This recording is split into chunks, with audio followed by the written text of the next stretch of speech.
This is Teachers Talk Radio, and you are listening live. Tune in live at ttradio.org, or to join in the conversation, download the Podbean app and search Teachers Talk Radio. Follow the hashtag TTRadio. Tune in, talk it out with Teachers Talk Radio.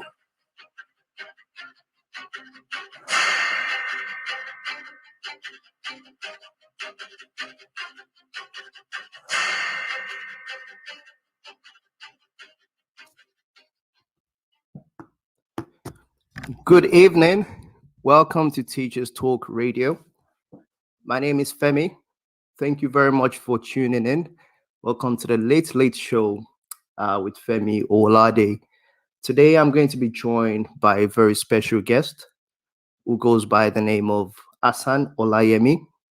Hassan is a Nigerian educator who was formerly a science teacher at Grand Waterford Secondary School in Nigeria, and who is currently a supervisor at the Child Rescue Initiatives, which is a rehabilitation center for so-called street children in Nigeria.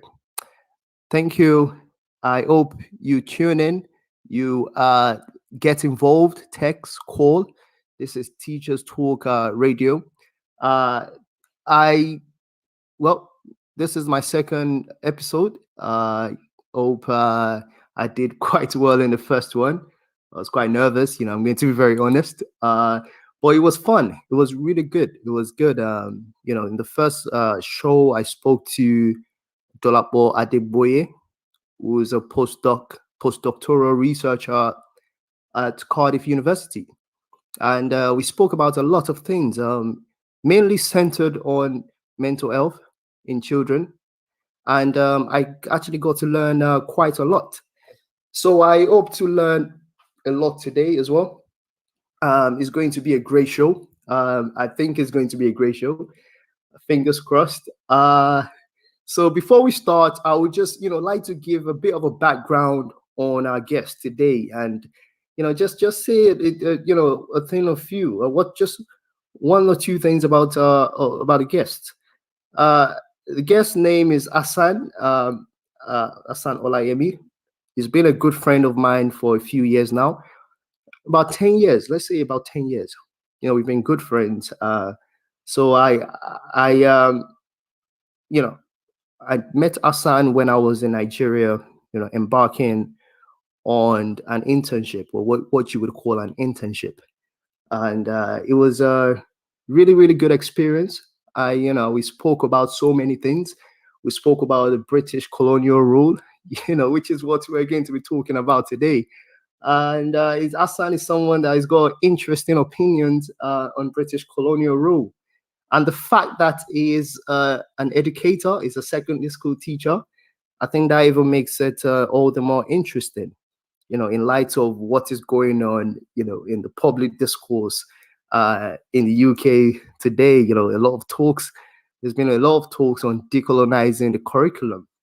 So it will be very interesting to get the perspectives of teachers and educators, who live in former colonies, African countries, the Asian country, India, to be specific.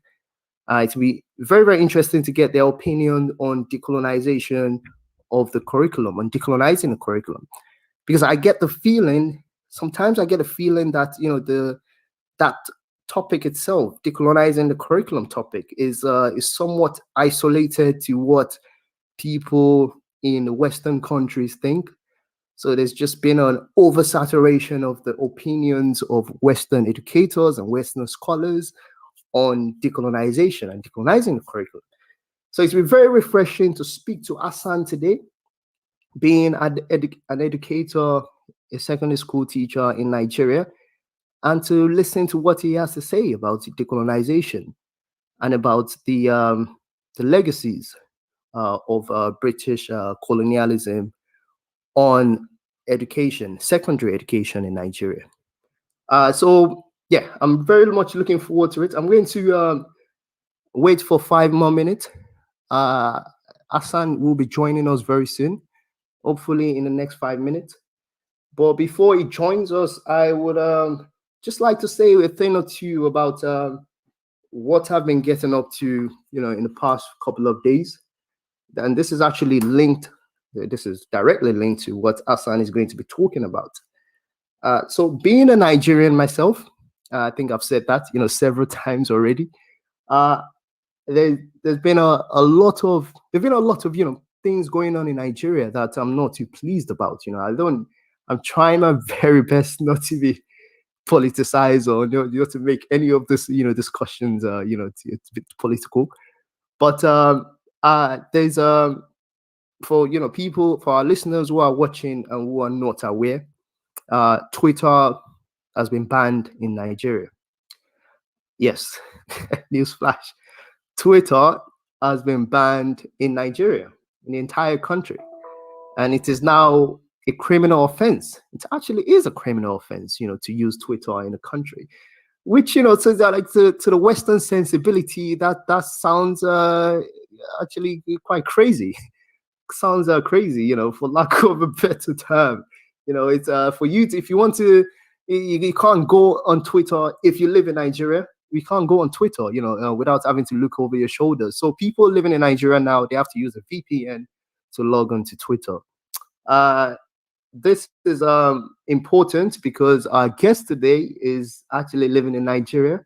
He's a Nigerian-based educator, and unfortunately, he would not be able to tell his friends and family members to engage in the discussion that we're going to have today. They can still engage, by going, I believe, on our website, on Teachers Talk, TTR radio.org. But I believe that our biggest presence is really on Twitter. And it's unfortunate that Twitter is banned in Nigeria.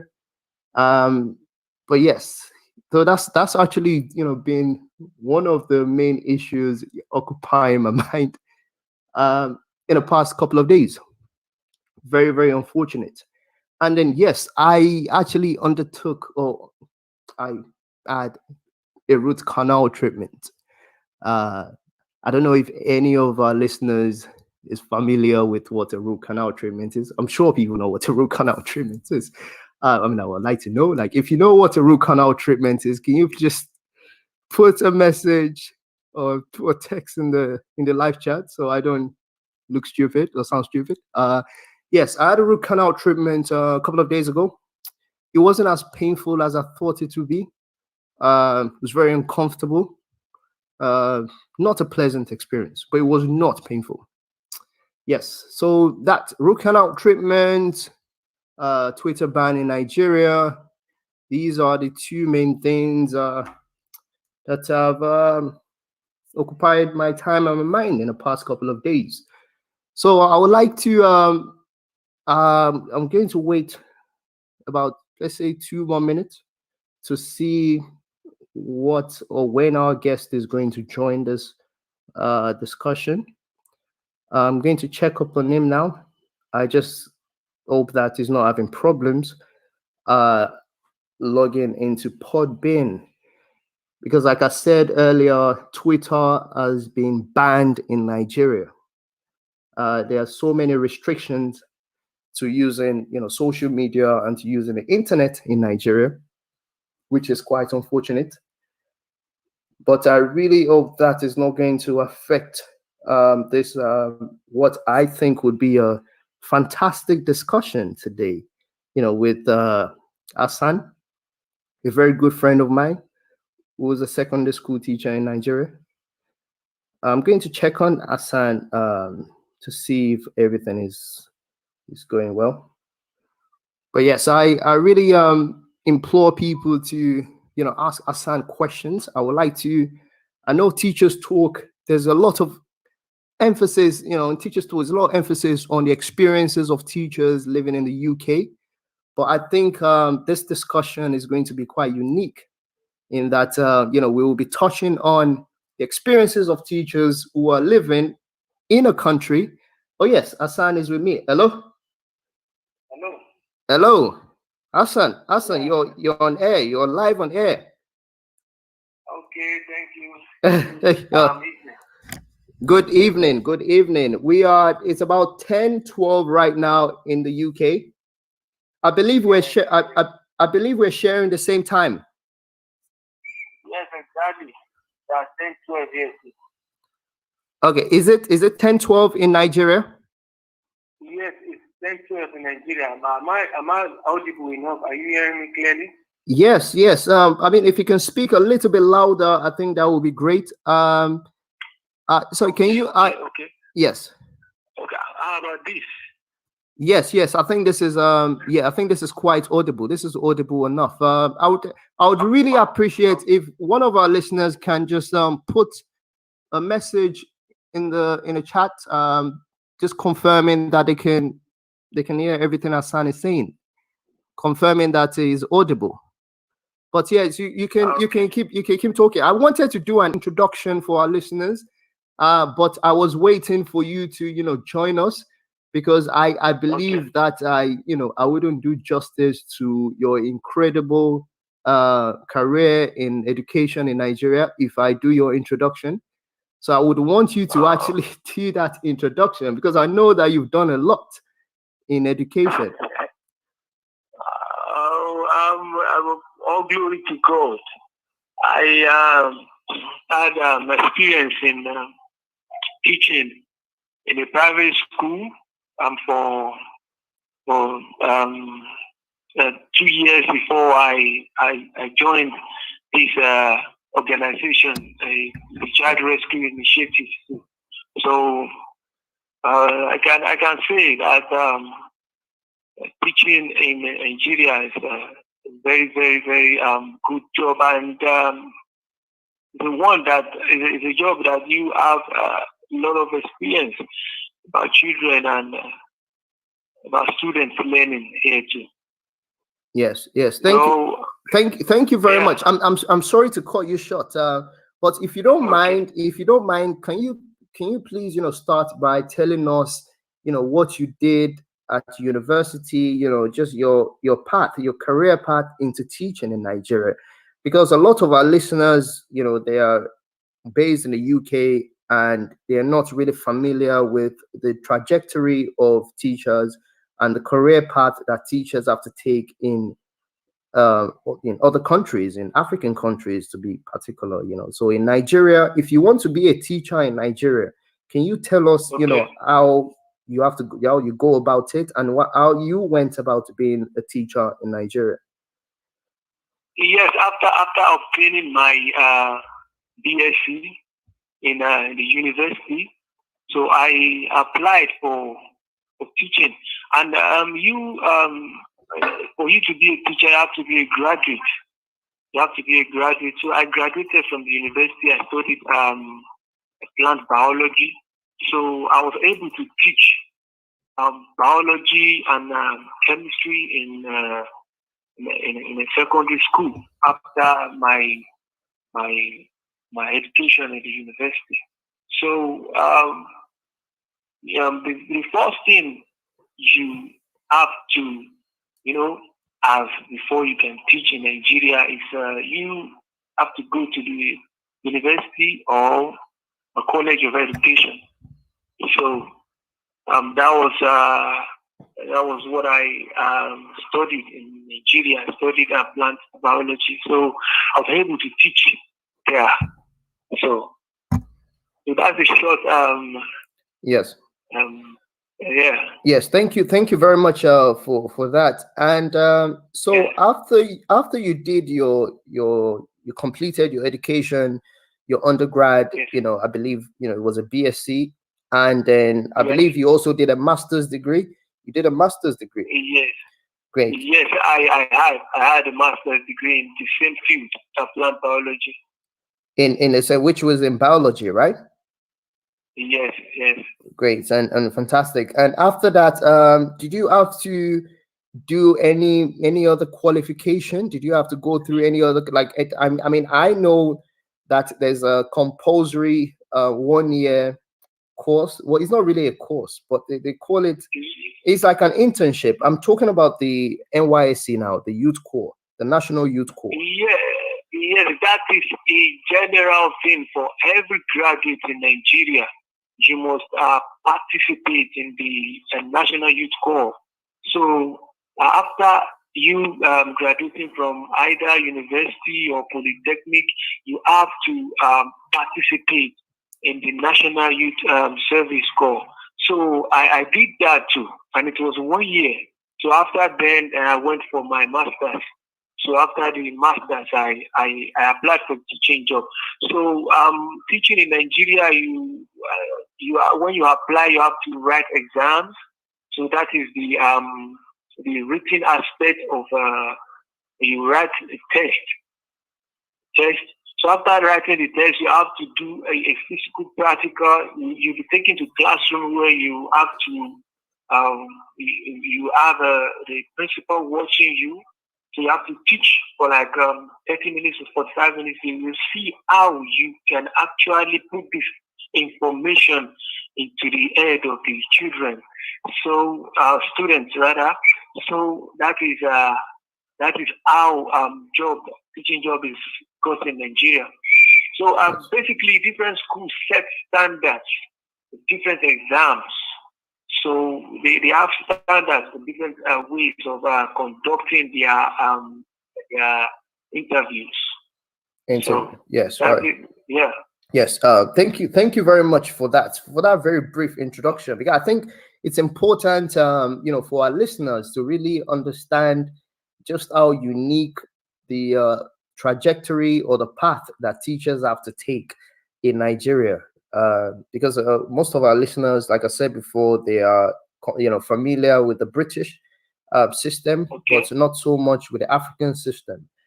So we have now reached the juncture in which you started teaching. You said you did your master's and then you applied for teaching jobs. You went through this rigorous and very strict examinations to just to gauge your competence, and to gauge if you'll be good enough to do this job. And I'm guessing that you passed these exams in flying colors. Yes. Great. Yeah. And after you passed this exam, of course, you began teaching. What were your first impressions in the first couple of weeks or in the first couple of months of teaching in Nigeria? What were your first impressions? Yes, we have a long way to go in Nigeria. In fact, teaching, I don't know what, because this question you asked me is a very, very good question. Thank you for that. Yes. So I just thought of it because looking at the settings of education in Nigeria, the government need to do a great job on that, because the British that colonized us, they introduced this form of education to us. We are still young. Nigeria still need a lot of facilities to meet up. Honestly speaking, we need a lot of facilities to meet up. So we talk about, most of what we do is abstract. We talk about science, we talk about chemicals, we talk about when you teach a student, when you teach them cells, you teach them a lot of complex macromolecules in the plants. There is nothing to show them except textbooks. We need a lot of facilities, and the government are trying their best, but we still need more of their best, because the way things are going, everything is becoming abstract. We just say upstairs. We need to show them what exactly we are talking about. So we need to show them. So the impression I got in my first periods of teaching was that we need a lot of facilities, because you teaching them, they just put it up in their brain without feeling it, without knowing what exactly you're saying, without understanding in details. So that was the impression I got, and that was what got me thinking. my first time of teaching. Thank you very much for what I believe is a fascinating, such a fascinating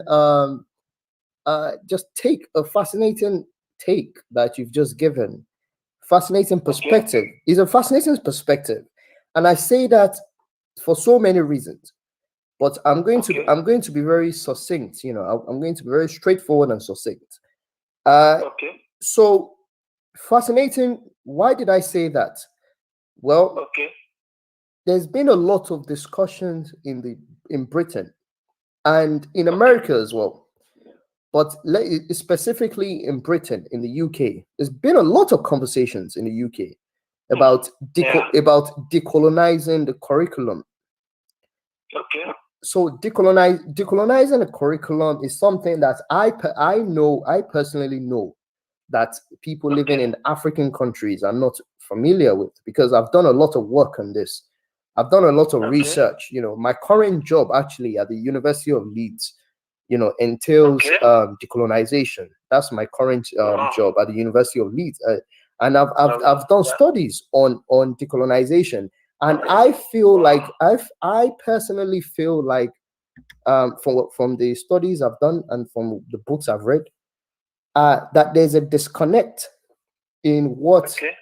people in the Western countries say and Okay. what the reality is, or what the reality is on the ground, about colonization. I Okay. feel like there's a disconnect. And what you've just said now, I'm trying not to misquote you, but Okay. what you've just said right now, what I Okay. got from that was that Okay. the British, when the British, colonized um, Nigeria, for instance, Okay. there were a lot of ideas and abstract ideas in which the British put in place, Okay. and it was up to Nigerians to pick up on those ideas, those abstract ideas, and flesh them out. There's a sense of accountability on the part of the people that were colonized, like Nigerians, for example, that were colonized. And this sense of Okay. accountability has not really been followed through. You spoke about the Nigerian government and the Nigerian educational system and the Nigerian government not doing enough for the educational sector. Yes, they are trying, but not the best. They are trying. Yeah. They are trying, but they've in many ways. So before you join this conversation, I told our listeners that the Twitter Okay. has been banned in Nigeria. That's what Yes. I actually told our listeners, that Twitter has been banned. But I just to finish on this train of thoughts that I have, because I don't want to forget this.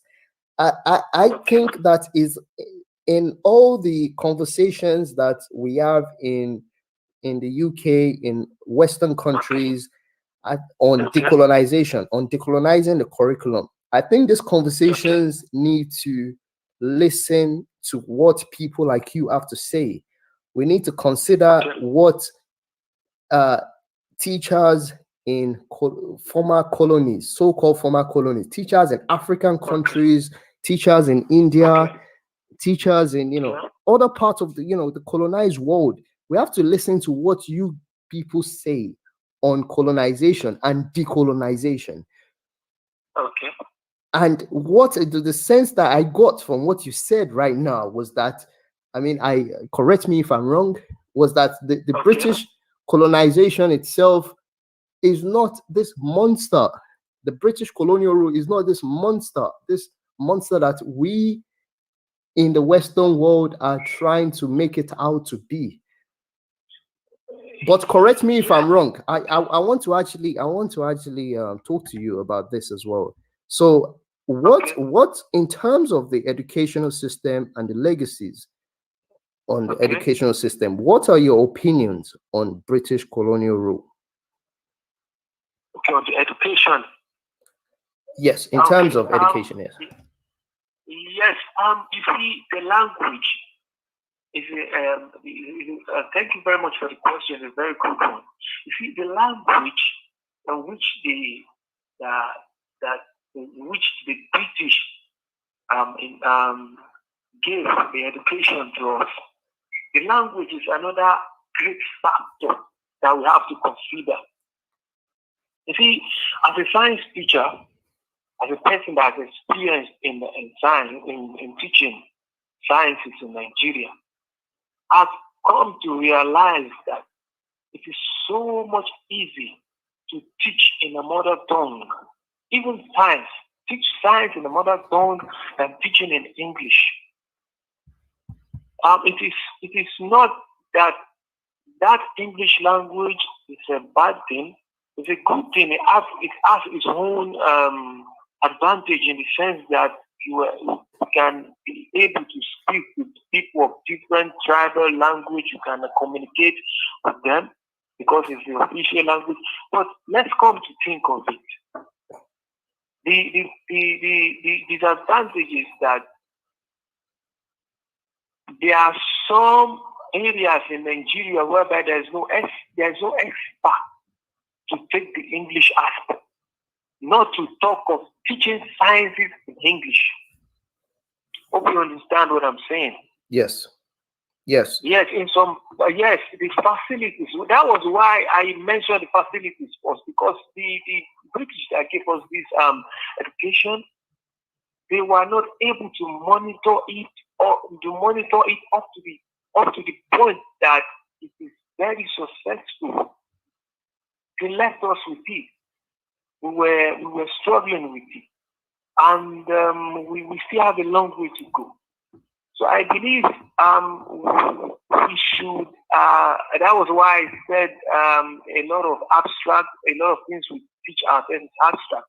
The facilities to cope with that curriculum, the science curriculum, is not enough, and that is why I'm saying even the language itself is not the experts that will take us in that language. In some areas, they are not enough. They are not sufficient. Some places in Nigeria, some schools in Nigeria, the English teachers are not present. So, not to talk of teaching other languages, because the physics, the biology textbook, the chemistry were written in English language. The social studies, the government textbooks, they are written in English language. So, to take the perfect English is the first thing, so that people that want to read the government textbook, the chemistry textbook, the biology textbook, the geography would understand perfect. So that is why I said the first issue on ground is the language. Because let's come to think of it, there are some countries that they speak their mother tongue and they are not backward. Yes. They use their mother tongue, but they are not backward. They are doing fine. Yes. So that's my point. That's my point. Yeah. Yes, you. So thank you. Well, thank you very much for that, Hassan. We're going to take a short break now, and we're going to come back in the next 2 minutes. So please stay on the line. We're going to take a short break. We're going to read the news out to the audience, and we'll be back in the next 3 to 5 minutes. All right, no problem. This is Teachers Talk Radio, and this is Teachers Talk Radio News with Megan Goods.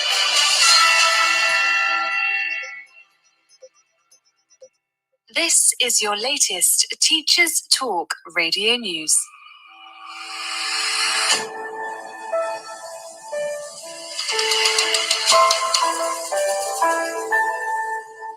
Recruitment levels for trainee teachers were missed for the 6th year running in the 2019-20 academic year.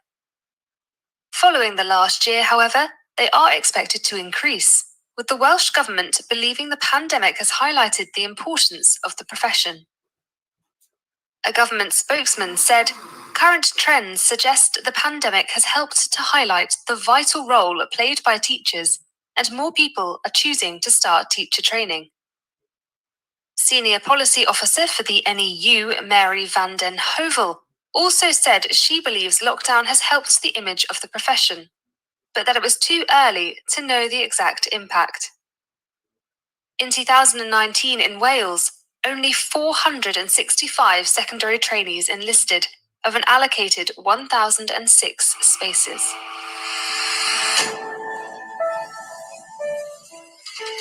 The Labour Party has called the government's £1.4 billion catch-up plan inadequate.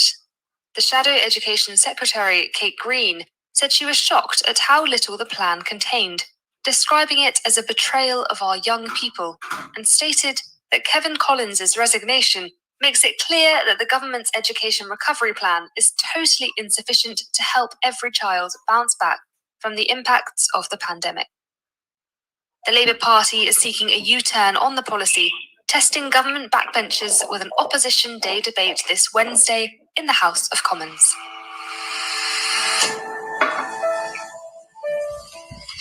Gavin Williamson has urged families to ensure they complete COVID tests before returning to school following the May half-term holiday.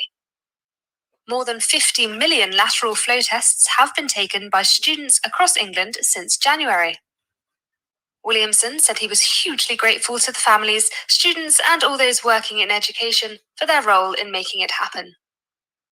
Despite the continued testing regimes, concern is still mounting in schools surrounding the Delta variant, which is thought to have a 40% higher transmission rates than other COVID variants. That was your daily education news briefing.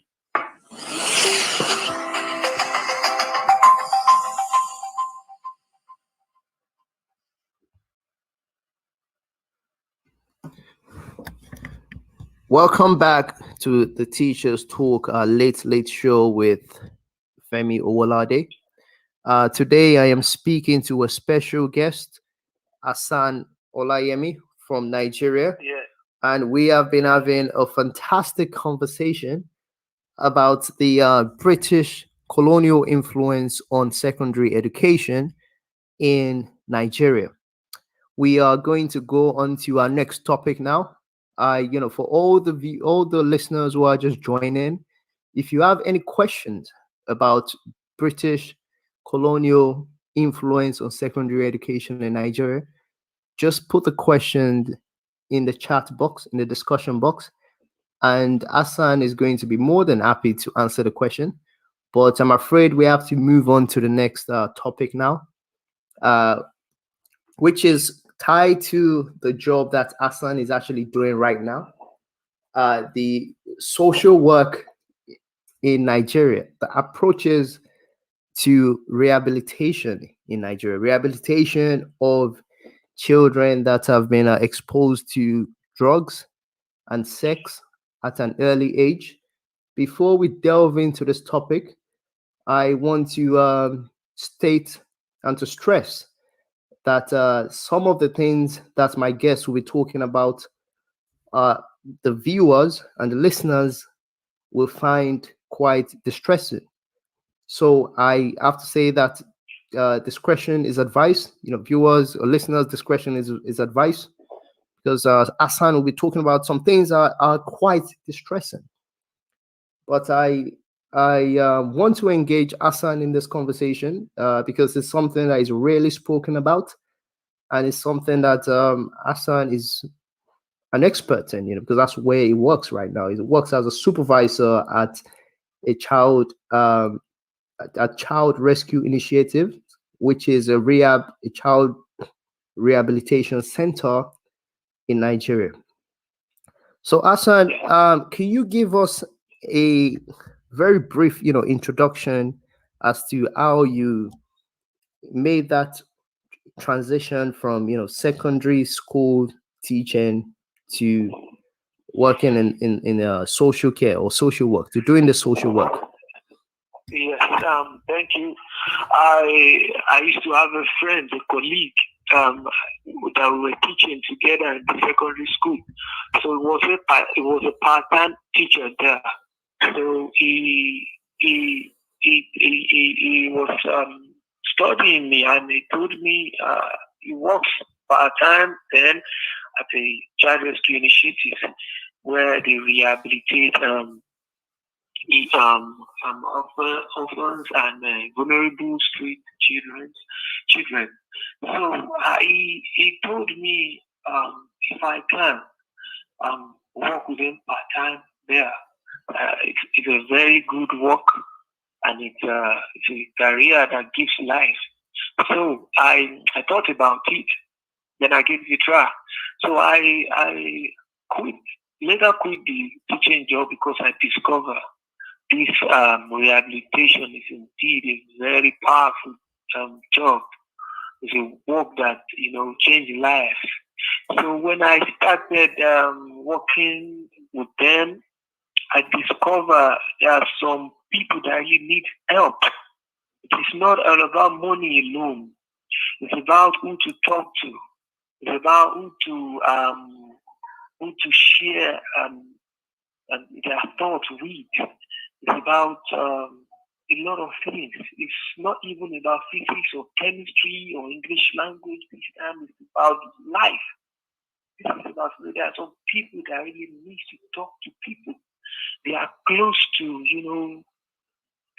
depression, and some are even depressed already. Some are psychologically damaged at a very tender age.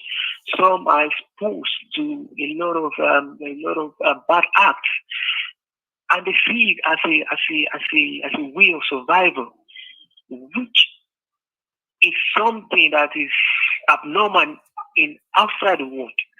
They see it as a normal thing they could use to get their daily bread. So, and that is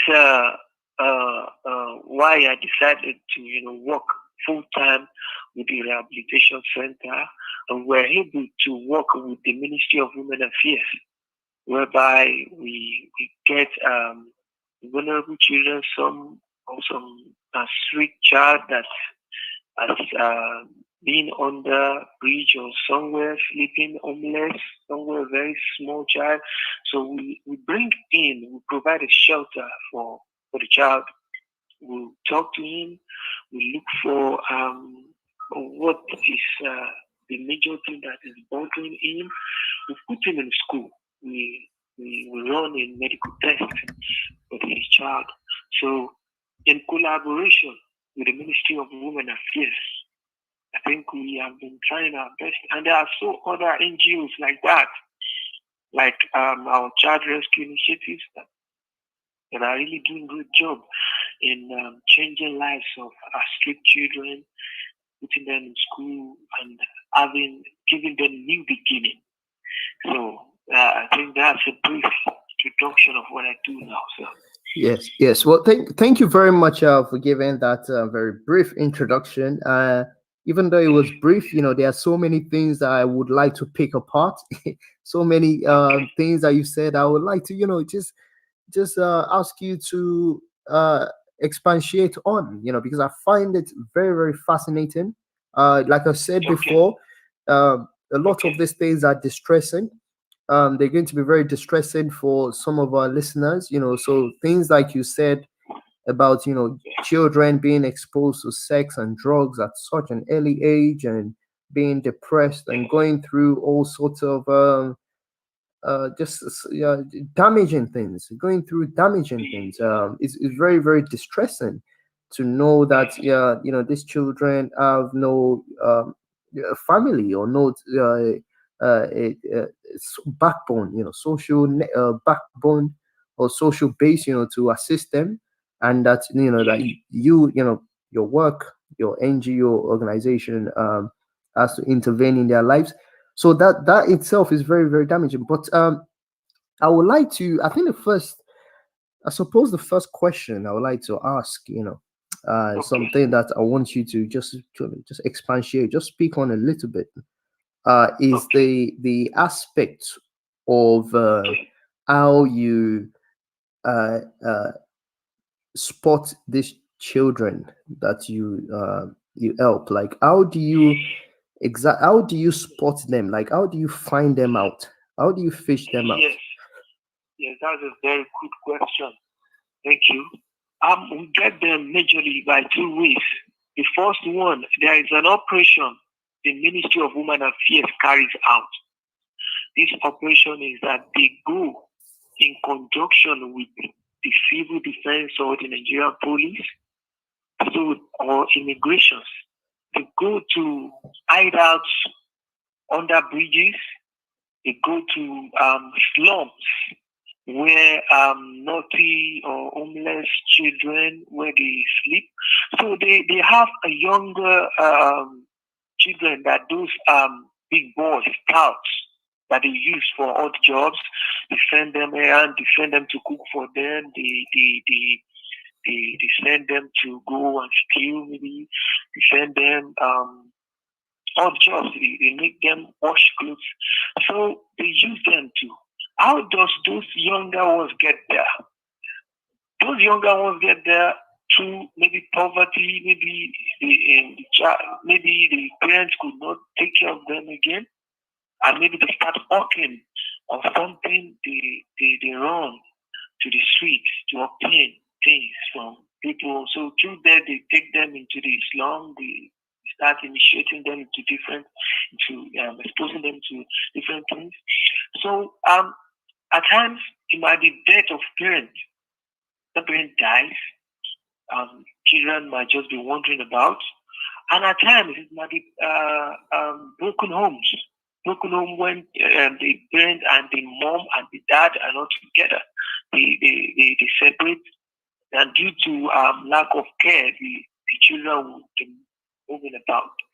So the help that government does is the Ministry of Human Affairs. They are trying. They go to the slum with civil defense, with law enforcement agencies. They arrest them, they apprehend them. So the ones that are young,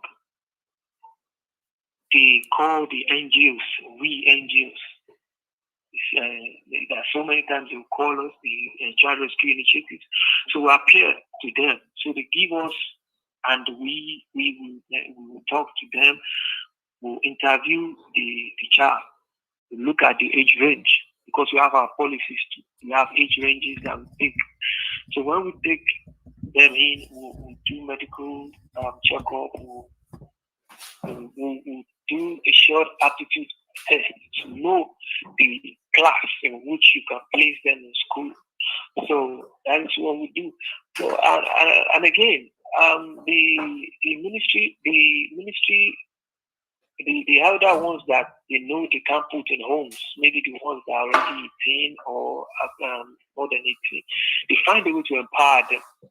Maybe attach them to a place where they learn craft, or they learn work, or they find a way to support them. So they find a way to take them off the street. So there is a lot of job for the government to do. They still have a lot to do. I won't say they are trying, but they have a lot to do. Because the poverty and unemployment things are causing a lot of broken homes. And again, the second way which we get them is that we go for outdoor campaigns. At times, the NGOs move out to the slum, talk to them. Who is ready to leave the street? Talk to them passionately. Do you want to have a new beginning? At times, some of them come out willingly. They're tired of the slum, tired of sleeping outside. So those are the ways we get them. Yeah. Yes. Thank you very much. Thank you. I think you've just created a very good picture for myself and my listeners on how you approach these children and how you fish them out. So one of our listeners has actually posted a question for us. Okay. So for you, actually, not us, because you are the experts. Our listener who goes by the name of Dolapo just asked what she said, interesting that you mentioned some children experiencing mental health difficulties like depression, and what are your thoughts on awareness of mental health in Nigeria?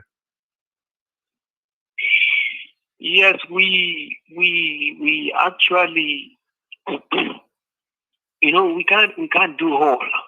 All we can do is to go to schools at times and talk to them, because there are some community-based NGOs.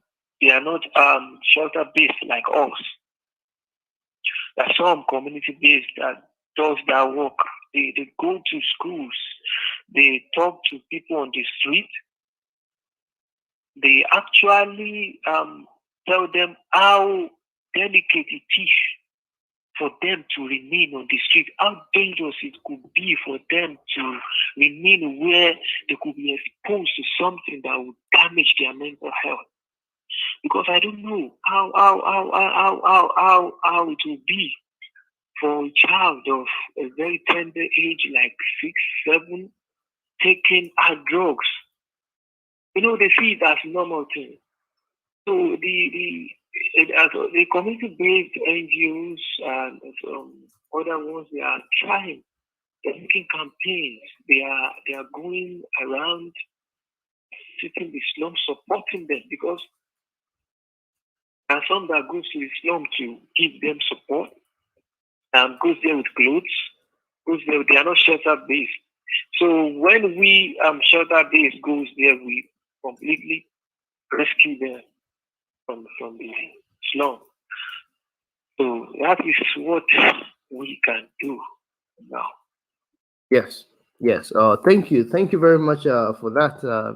I hope Dolakbo is satisfied with your response. I am certainly satisfied with your response. I think you just gave a very good answer.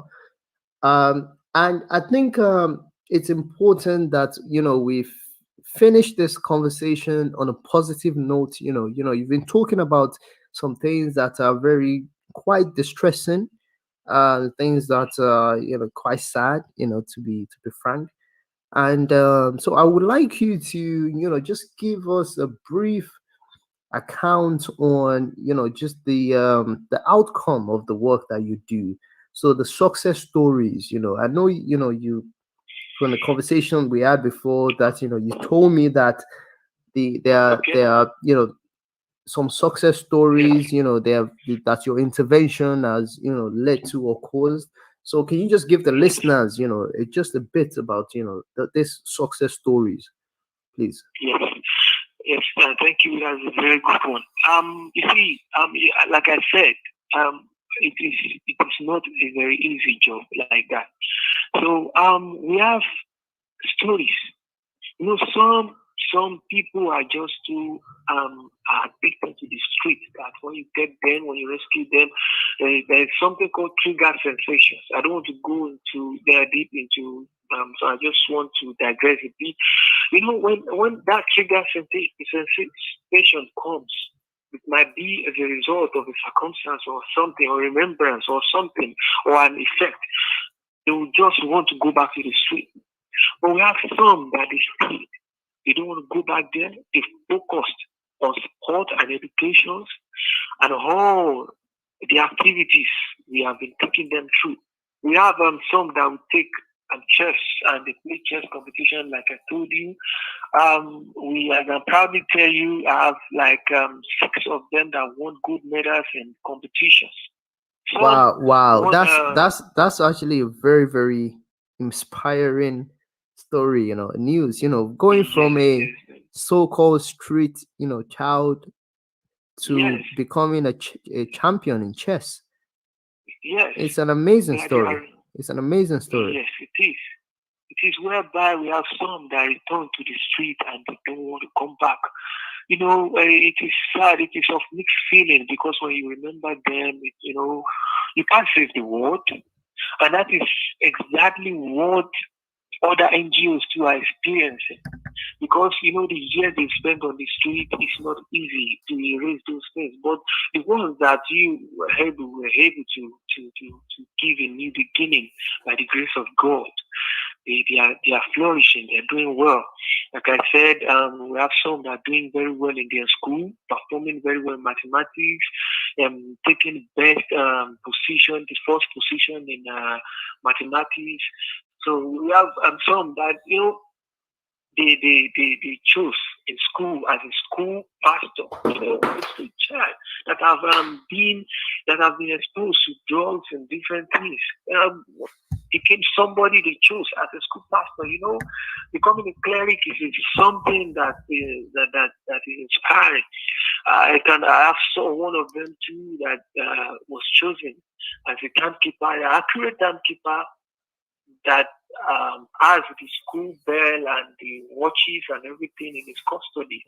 They have trusted him to the point that they have to entrust the keys of the classrooms in his hand. That's some people that they came from where they steal. They steal to survive under bridges, steal at times to make money. So it's a success story, my brother. Success story. That's it is indeed. that's actually very encouraging. That's very encouraging.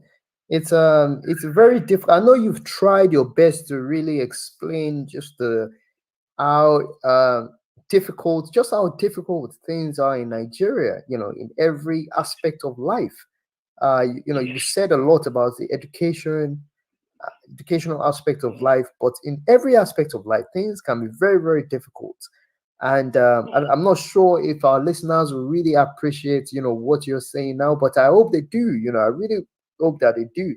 Uh, the accounts that you just gave, going from a street child, who's exposed to drugs and sex at such an early age, who's neglected, who's depressed, who's gone through the most damning and just the most disturbing things that the human imagination can think of or can come up with, and going from that to becoming a chess champion, to becoming a gold medalist in chess, and to having a family. I think that in itself is a big testimony for the kind of the kind of work that you are doing, and it's I'm going to tell you I'm going to tell you right now.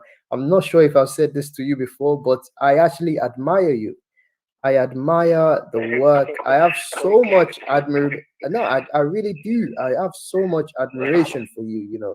This has been this has been a very emotional conversation for me to have, and because I know I grew up in Nigeria. So I understand just how difficult things can be, uh, things how difficult things can be for someone who has a relatively good life.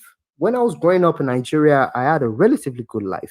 Things were quite okay. My parents were well off. I had loving parents, a loving family. But for someone who is has been abandoned, someone who lives on the street, it's a someone who's has gone through so much psychological trauma. It would, I mean, what I went through in Nigeria would be like a piece of cake. It would be nothing comparable to what the children that you work with, these children have gone through. So it's very admirable, what you've done. So thank you very much once again for just telling listeners everything that you experienced. I would like to take some questions now from our listeners. So if you have any questions for our guest, please just post the question. Our guest has been talking about two main topics. There are two main topics that we've been discussing today. The first is the legacies of British colonialism on secondary education in Nigeria. That was the first topic. The second topic, which has been very emotional for me personally, has been the social work that our guest has been doing, and the rehabilitation of children exposed to drugs and sex at such an early age. Our guest is a supervisor at a rehabilitation center for so-called street children in Nigeria, and he has done a lot of work in that area. So if anyone has a question, any question for our guest, before he leaves then please pose the question. Any question? Okay, we have somebody who is trying to call. So somebody is actually trying to call now. Okay. Hello? Hi, can you hear me? Yes, I can hear you. Great, yeah. So yeah, I just wanted to say it's been really, really interesting. I think the work you're doing, Hassan, is really, really inspiring as well. Thank you. So I think I asked a question earlier, but it's kind of linked to that.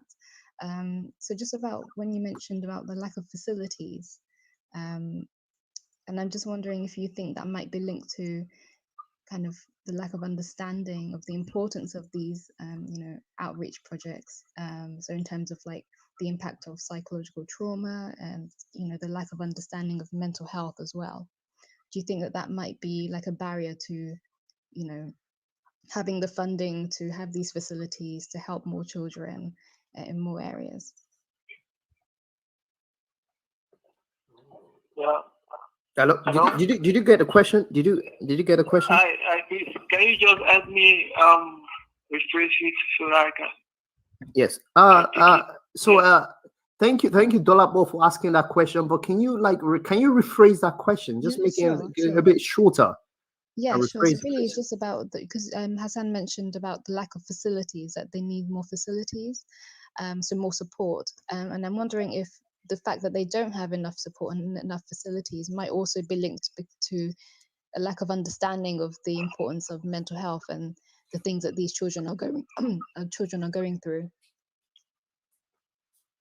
Oh, Baris, do you hear? I think there's a network problem. There's a network problem. Okay. I'm going to. Can you help me? Okay. Of course. The caller just asked if the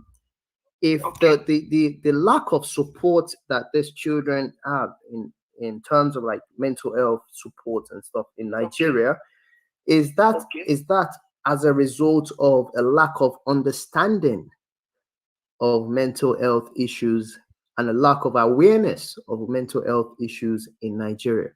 Okay. There is a lot of factors that is associated with the question. See, it's not basically about lack of understanding of mental health. It is not basically, the poverty, I have said earlier, the unemployment and the broken homes, a lot of things that causes depression. When two couples separate, it will definitely affect the children. You know what I'm saying, Barista? And hello. Yes, yeah, we can hear you. Hello, are you listening? Yes, yeah, we can hear you. Okay, thank you. So it will definitely affect the children. And when there is poverty and there is an inadequate system of support from government too, it affects the psychosocial support of children too. So all these things will actually affect one's mental health. The government is trying, but it's not enough. And at times when there's malnutrition due to poverty for a child at a tender age, it affects the mental health too. So a lot of factors surrounding it. It is not basically because there's no awareness or there's lack of understanding of what mental health is. Please, I stand to be corrected if I am not answering the question properly. Yeah. Yes. I think you've given a very good answer to the question. One observation that I would just try to make. I'm not trying to. It's not really to dispute what you've just said, but this is just my observation. As someone who grew up in Nigeria, I think there's still this problem of just a lack of understanding of mental health, and maybe this is just my own Western sensibilities or just my Western mindset speaking here, but I think that in Nigeria, mental health is usually associated with spiritual things of the spirit and religious things, like spiritual problems. Yes, So if you you're have absolutely right. yes, so if you have a child, who has episodes of schizophrenia, or or if you have a child person who has who's on the spectrum of autism in Nigeria, actually this is something that is personal to me because I have a relative who's autistic, and in Nigeria that could easily be associated, or that has been associated with spiritual attacks or witchcraft. Yeah. So so people that have the mental health issues are put in that category of being spiritual people, like witches and stuff of that nature. Like I said, I want to thank the person that asked this question. It's a very good question. Dolapo, if I'm right, thank you for that question. You see, like I said earlier, I said there are some community-based NGOs that does the work of awareness, like they go to meet people. Some parents comes back after we are done sending a child to school after a lot of awards for the child, after the child has been mentally balanced. The parents will now come around, start looking for the child, that they want to see their child. And at the end of the day, they start giving stories that they have been fasting, praying and fasting for the boy all this while. But we training the guys, we are not fasting. We don't attach anything spiritual to it. We believe it is, the Lagos right is very, to some end, it is very large extent, let me say, because a lot of people out there, literacy for some parents, they don't really know what exactly is happening to the child. They don't know they are the cause of the problem. They don't know the reason why the child absconded and ran to the street. They thought it was a spiritual problem. A child that's suffering from attention, a child that has been neglected, a child that has been abandoned, a child that has been, a child that has been defiled by one street guy and maybe a neighbor, a next door neighbor, or even the tenant or landlord or somebody close to them has defiled the child at a very tender age. The child might not know how to say it, might just run away. A child that has, that has been, let me say, I don't know the word to use, but maybe kind of treatment, undergo a kind of treatment that has caused some psychological damage or received threats. Maybe someone raped the child, someone close to the parent, and threatening the child that will kill the child. So such child might just run, and the parents might think it's a spiritual thing, and the child might not be comfortable around somebody. Maybe you go to work and you ask the child to go and stay with somebody, and if the child is not comfortable with that person, the person has been doing a bad thing with the child. So there's a lot of stories. I can give you several stories, but a lot of them. So I want to thank the questioner. It's a very good question. People attach a lot of things to spiritual, and they are the cause of it. So after the child is now stable, they will now come and be saying sort of relevant stories, So we need to be very careful in Nigeria. We need to be more practical. That is why I said we have a long way to go and we need a lot of facilities. So that's it. Thank you very much. Thank you very much. Thank you. That was really, really insightful. Thank you. Thank you. We're going to have another short break.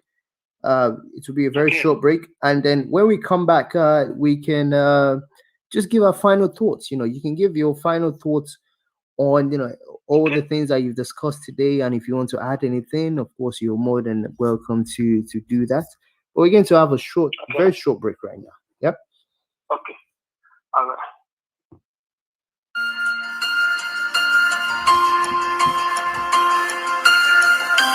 Introducing Amanda Davey. Amanda is one of the first specialist teacher assessors for dyscalculia in the UK and offers dyscalculia tutoring and bespoke training for schools. With 26 years of teaching and tutoring experience in the UK, Amanda offers specialist online tuition focused on building confidence and developing skills. Amanda also offers online and face-to-face training on dyscalculia for educators, informing practitioners as to how to identify children that may have dyscalculia and how to support them in class. Find out more about Amanda and what she can offer you at www.amanda-davey-dyscalculia.co.uk.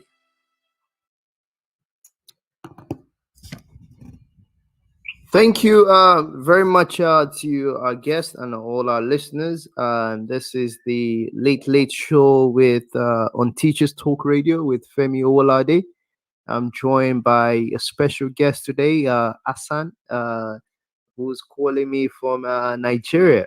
We've been talking about so many things, so many interesting things today, things that may be strange to many of our listeners.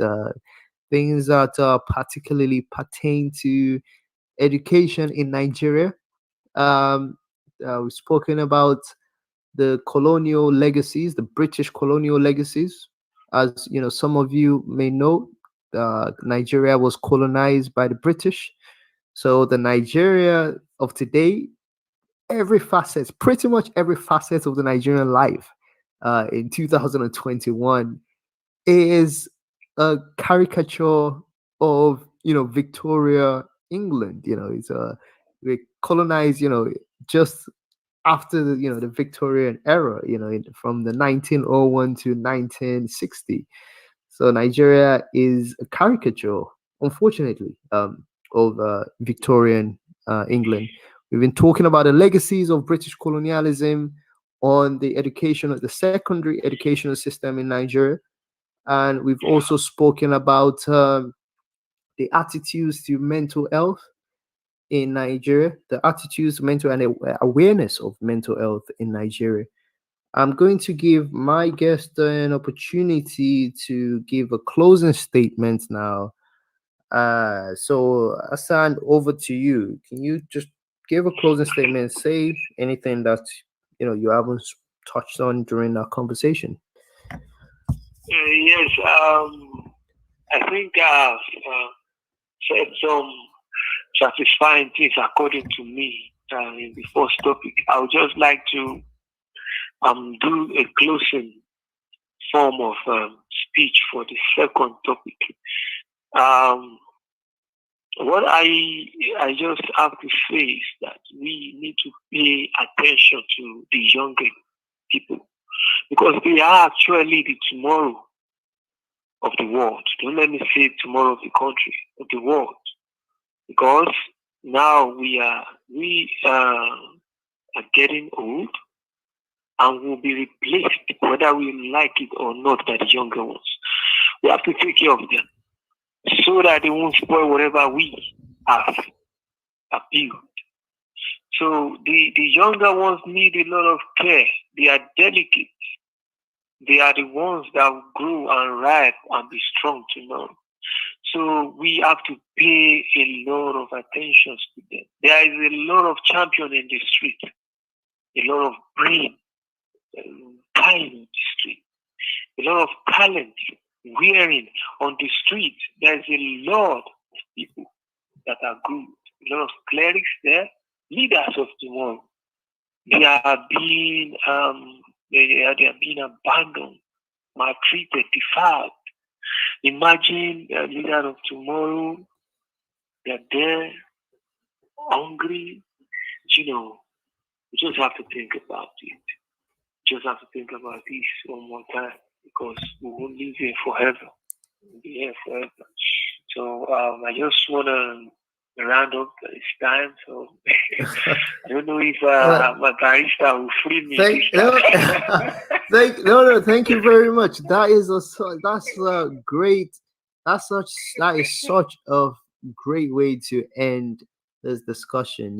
The to put emphasis on the young children, the children, the who are the leaders of tomorrow.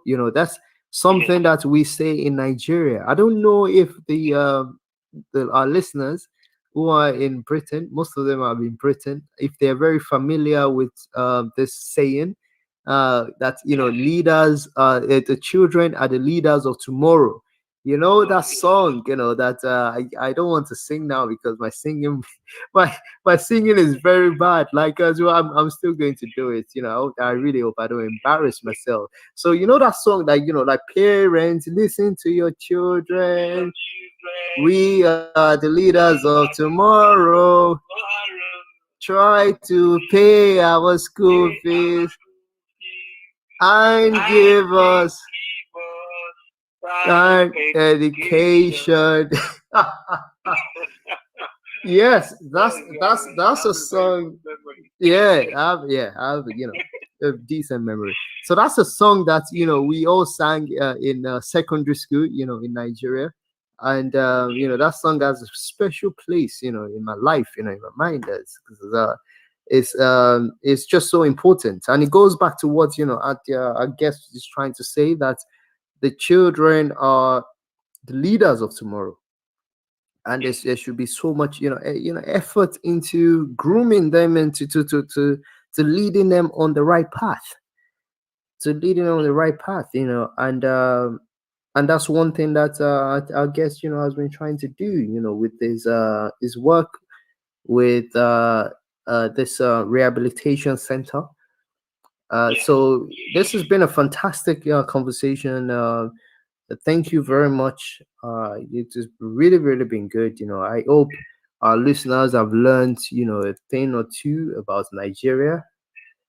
Uh, and it's been great. I hope I'll catch up with you sometime soon. Yeah. All right, all right, great, great. Take care, take care, take care. Yeah, Yeah. Thank I'll you call very you much. sometime. Yeah, sometime. Yeah, All great. right. Thank you very much, barista. Yeah, thank you very much. Thank you Yeah. very much. All right, Thank you very much. Yeah. bye Thank bye. you. Yeah. Bye. All right. Okay. Yes. So our guest is left. That was a very emotional conversation for me. It's a very emotional discussion for me. I really hope people learned a thing or two. The second topic in particular was quite emotional. Being someone who grew up in Nigeria and was of course it was aware of the just the approaches and the ways, different ways that mental health is viewed. So Dolapo just said really great conversation. Thank you. So I'm being someone that is aware of the ways mental health is treated or is viewed in Nigeria, I found that to be a very important uh, and emotional conversation. I hope the listeners also found that to be important.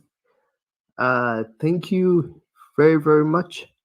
Before we draw this show to an end, I would like to speak a little bit about my own experience on British colonial rule or British colonialism in Africa, and just some of the things I learned, from our guest, to in a way just correct many of my assumptions.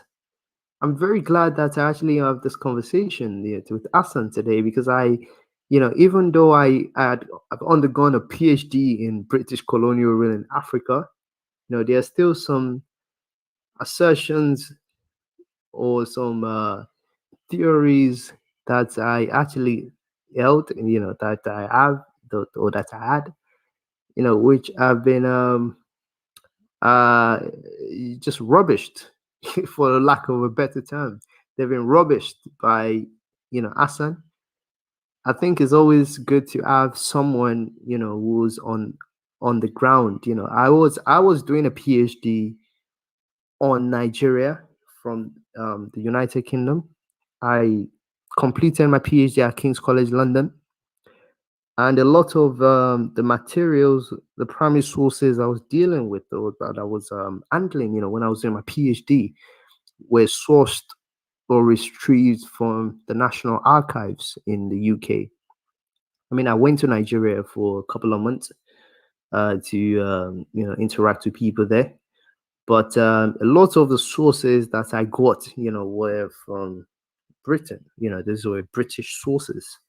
So I say this to emphasize how important it is to consider the voices of the people, the subject people. Uh, Social scientists would call them, the subject, the subject. In studies of decolonizing the curriculum, there's been so much emphasis on what the Westerners think about colonization and decolonization.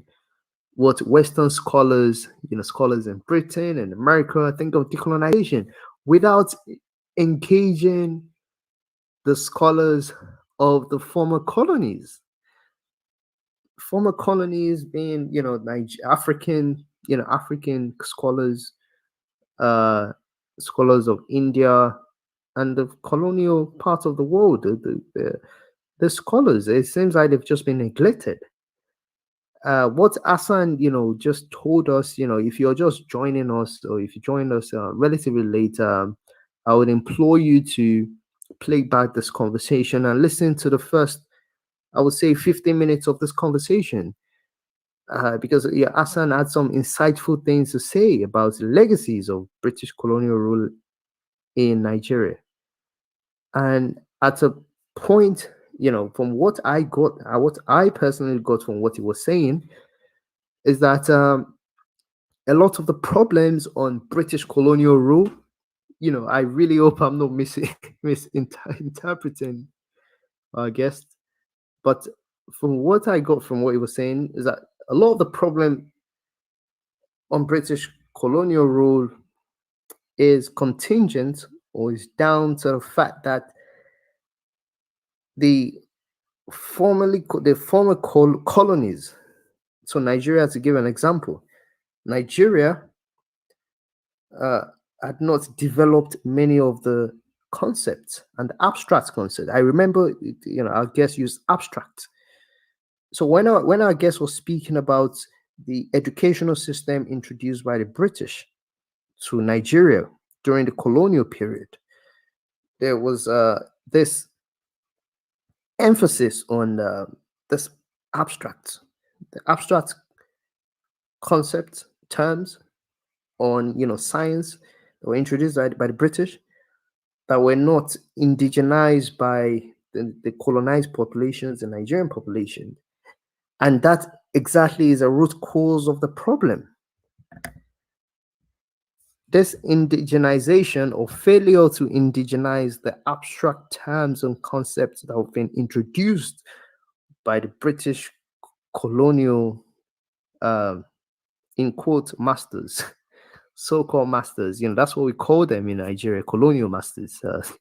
That in itself is a very problematic term, masters. But yeah, what yeah, I guess Hassan said, I found it very interesting, because it's quite different from what I've learned, about colonial rule, about decolonization, decolonizing the curriculum. There seems to be this emphasis on making the colonial perpetrators of colonialism,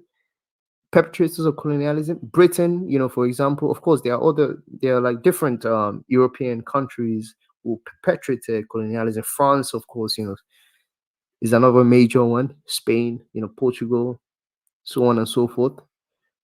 But Britain in particular has been painted as or made out to be a monster,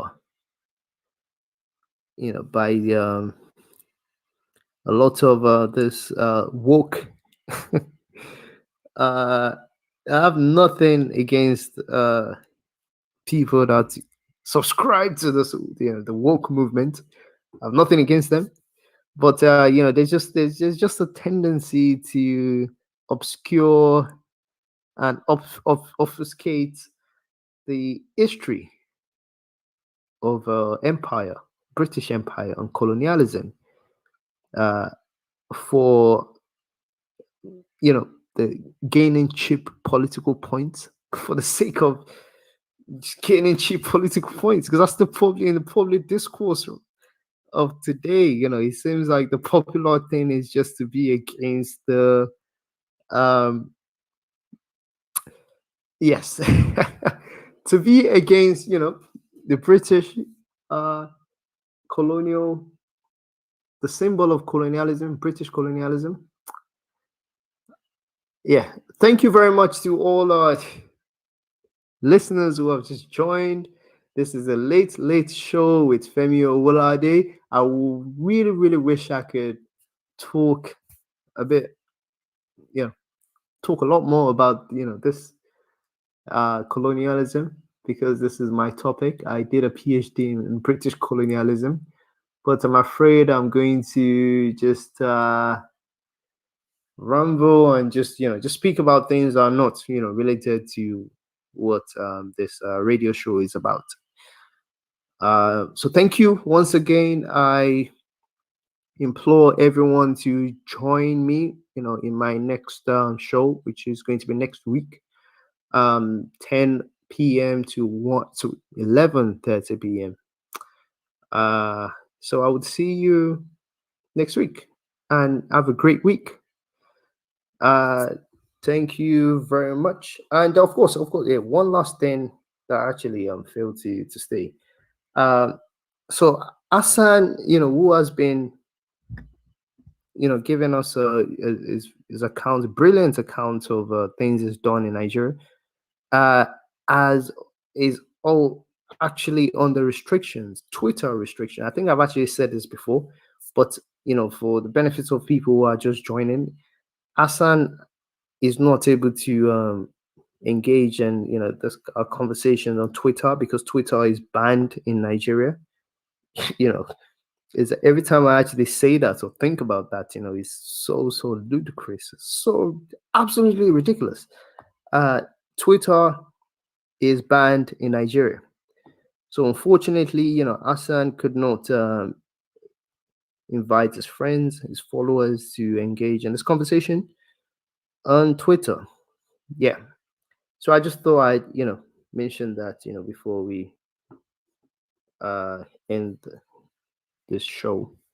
So thank you very much, and I will see you next week. Take care. Bye-bye. You've been listening to Teachers Talk Radio. Tune in live and listen back at ttradio.org. We look forward to hearing from you next time on Teachers Talk Radio.